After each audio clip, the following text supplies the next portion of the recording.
Welcome, everybody. Welcome to my very first Ruck and Truck Podcast. Going to be going over a few things today, but first off, I want to welcome you to my channel, brand new. Reason I wanted to start this was because went down the path of getting my CDL, graduated as of today. So wanted to go through that path, what that looked like, reasons behind it, why I looked at the school I did, and then going through the process of everything else. So obviously I'll break this down into certain segments, but first off is why you would want to go down the CDL path, thinking it's your golden ticket to, driving for a living, making six figures, things like that. But is it actually worth it? What's the cost up front? What does it look like after you're out of CDL school? And, what kind of companies should you be looking for?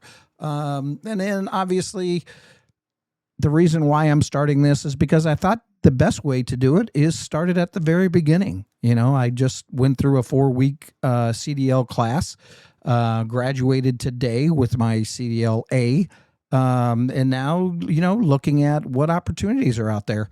Obviously there's always a mission with everything going on. And I think it's important to kind of give you an insight from everything from what I went through from looking into what this world looks like. I'm brand new to it, never stepped foot in a big rig, never been involved with trucking at all. I came from an IT background. And that's kind of where I'm at today, looking at how do I get this new career, if you will, into a great starting point. Previously employed, making, close to six figures a year, sometimes a little over based on bonuses. But, what kind of world do you live in where you can make that kind of money if you need to start fresh? I started with trying to get back into the AV/IT world, and then ran into just a lot of difficulties around it being mainly age-based, I think. 58 years old, been in the IT industry for over 20 years, had a great income and everything going on, loved the job. But found with going to multiple jobs that I thought for sure I was a shoo-in with to figure out that they went with somebody else, whether that be for whatever reason, whether that be, they're younger, they're cheaper, they're going to be around a lot longer. So I think age does start to come into play at a certain point. And being 58, I figured, well, I'm still healthy. I still need to do something. I'm not ready to retire. So figured out that, this is a great opportunity. I do have friends and family that are in the trucking industry. Matter of fact, my wife's father was a truck driver. My brother-in-law is a truck driver. My sister-in-law is a truck driver. A couple other family members drive trucks.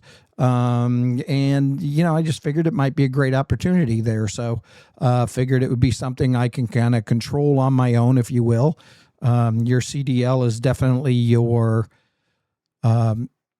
path to success. In other words, you guard that CDL license as your business. You can always find another trucking job.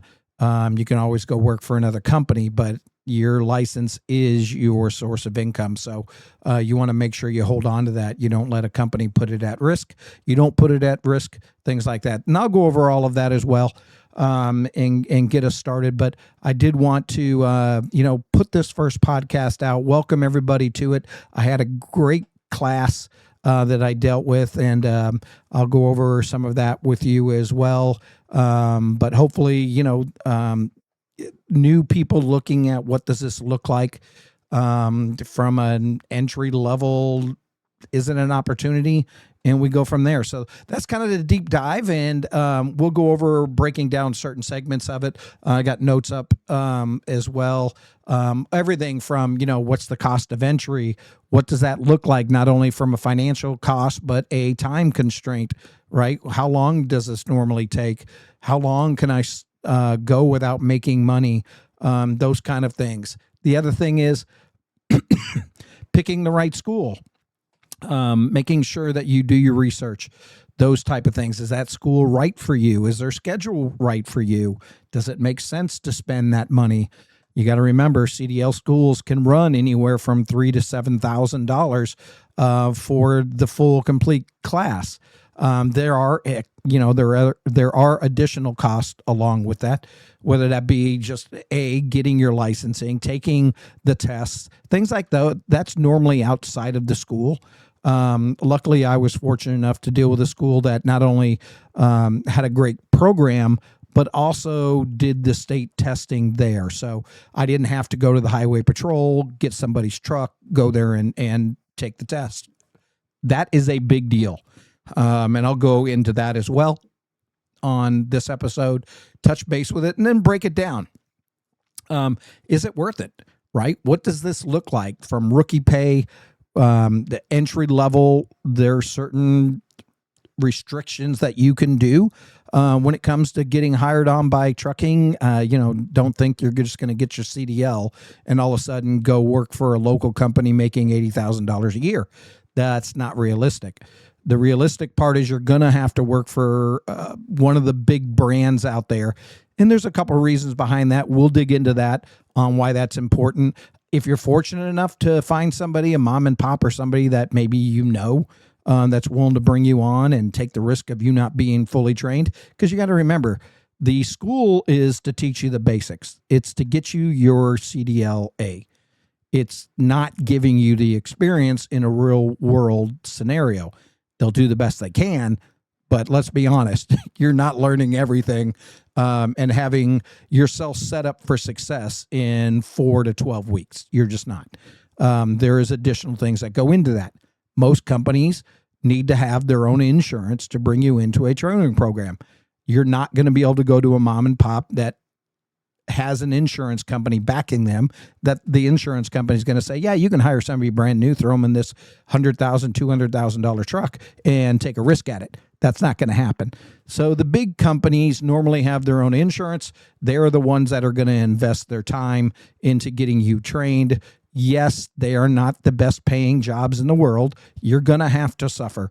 And I'm sure anybody listening to this has looked on YouTube and you hear a ton of what actually it takes to get a CDLA, what to expect, good, bad reviews, everything else. I'll kind of break this down, how I dove into it, and kind of steer you in a path that I found to be successful to this point. Obviously, I'm fresh out of it, but the biggest part is getting your CDLA, making sure that you don't put yourself in debt, first off, making sure that you can have the time to find the right position and go from there.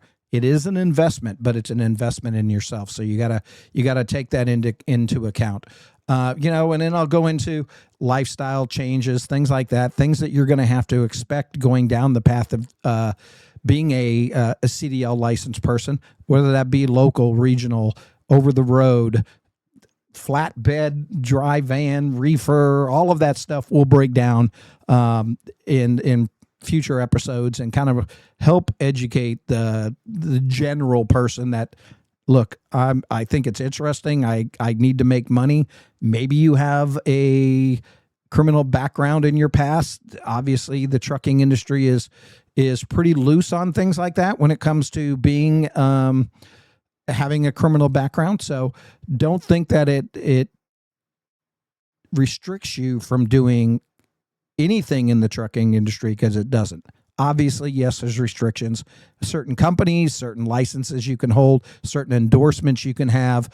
Those things come into play. So it's not to say just because you have a criminal background of any kind that you're excluded. You're not. There's plenty of opportunities if you're willing to work hard. Maybe you put some stuff behind you, things like that. Obviously, if you're pretty new to having criminal history and maybe you're on parole, probation, things like that, it's all going to be based upon what you did, right? What kind of felony was it? Obviously, you're going to be restricted on hazmat when it comes to getting certain endorsements. You might be restricted. The company is going to have their own requirements as well. But there are plenty of people working in the industry that have felony backgrounds. So don't let that discourage you at all. You just might not have the full gate open, but there's definitely doors that are open. So take that into account as well. So I'm going to wrap this up pretty short. I just want to introduce myself, let you know what the program's going to be over the next few weeks. I'm going to break it down in different segments. Everything from just getting into school, going through the training, those kind of things. This is going to be my experience and my opinion. I did do a ton of research prior to choosing a school, did do a lot of research in school, a lot of research on the companies that are out there, and opportunities are out there. So stay tuned. I appreciate you guys chiming in, and follow us, like, subscribe below, and we hope to see you back here pretty soon. You guys take care.